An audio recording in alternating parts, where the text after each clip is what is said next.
guys, so welcome.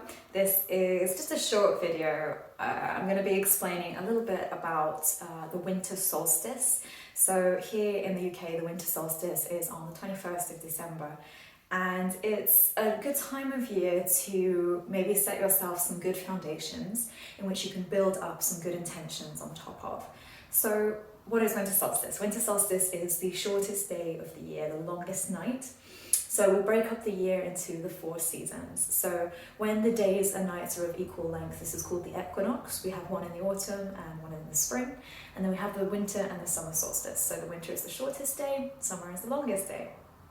Now, when we think of the winter solstice, it's the time of year really basically around Christmas if you celebrate the new year.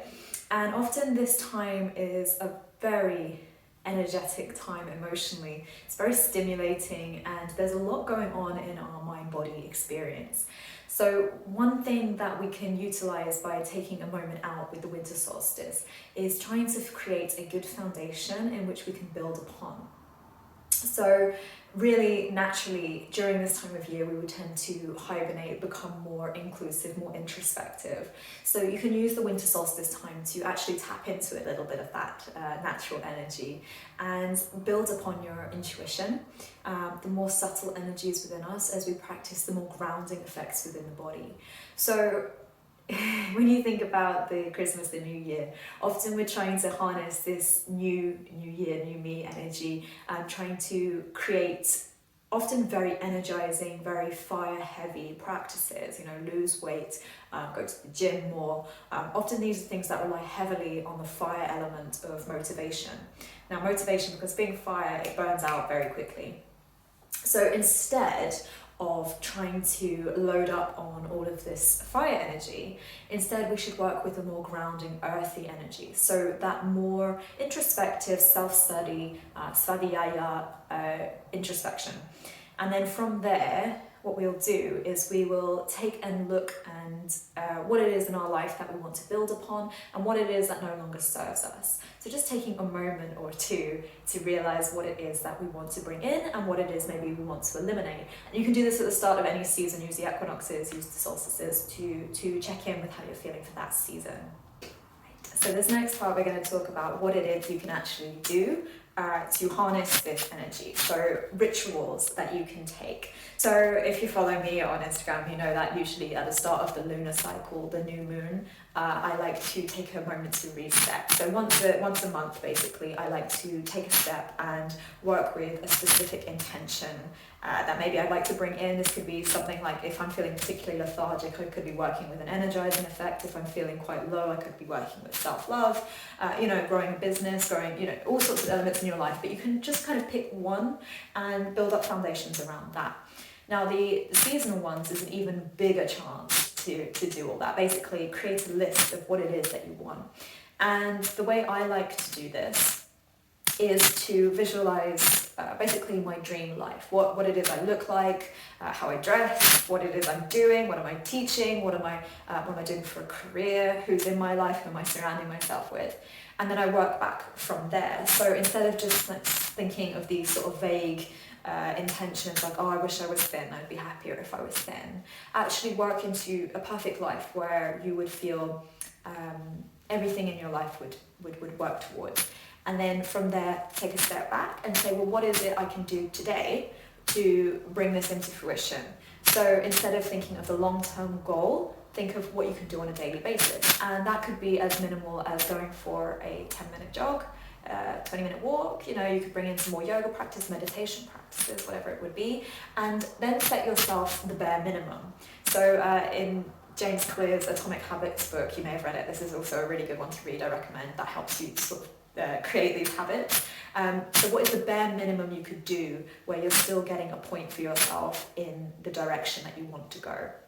So say you wanted to lose weight, become toned, instead of saying, right, well, I've got to do a 45-minute walk every day or I fail, say the bare minimum is to walk down the street, okay, 2-minute walk, that's it, I can do that. Even if I'm feeling sick, lethargic, I can still do that every day. And even if you don't do the full 45 minutes, as long as you take that mark for yourself as the bare minimum, that will become entrenched in your mind, what we call the mind scars, the samskaras. That will take a little point towards that direction in your life, and it will become a little bit easier the next day you do it. The other thing you could incorporate into your ritual is a form of cleansing. So this could be a physical cleansing, you know, you could take a bubble bath, make a really nice space where you can release of any of the physical, emotional, spiritual stresses that no longer serve you. If you know you've been holding on to a grudge around a specific person for a long time, try to eliminate that as best you can. The same with physical ailments, pains, as best you can. We're going to eliminate, not the pain itself, because that's a lot harder to do, but eliminate our attachment to it. So often we become so associated with the pain we feel that it becomes a part of our identity. So we're going to eliminate our attachment to it and try to move forward with healthy habits instead. Another thing you could do is create a nice space. So a lot of people like to, I know I've heard some people like to burn sage as a cleansing space, which is great. You could also burn candles, just creating that cozy environment, really embracing the winter solstice, that cozy winter feeling. You know, you can bring in the sense of oranges, peppermint, all those lovely winter smells, pine, for aromatherapy as a form of space cleansing as well. I know a lot of people that are into the crystal healing, you can use the full moon cycles to cleanse the crystals some point in the winter solstice. So for me today, it's actually the 19th. Which is when I've done it today, but there will be another one, of course, in the next month. So you could utilize that space. The other thing that you could do is begin to create more introverted habits, rituals. So for me, I like to get outside. I like to go out hiking, nature, all of these things. But sometimes in the winter, obviously weather dependent, this can be a lot harder to do. So for a lot of the time, people end up sitting around waiting for summer to happen. And that's such a waste of this wonderful opportunity we have to check inwards. So instead of waiting for the weather to become nice, why not think of a new hobby or craft that you could bring inwards to this colder, darker space, and a more introverted one maybe at that, maybe one that's not dependent on social events of other people, you know, something that you can do on your own. Maybe if you're creative, you could get into arts and crafts, drawing, writing. The other thing is, of course, you know, this is a perfect opportunity to delve into your personal yoga practice. If you follow with me, learning how to sort of create and tailor your practice to match your feelings in that day, which is lovely. Meditation, absolutely gorgeous thing to do when it's dark and cold out. When you can meditate to the sun rising, it's a feeling like no other. It's absolutely wonderful. But it does take practice, and it takes a lot of time to get used to.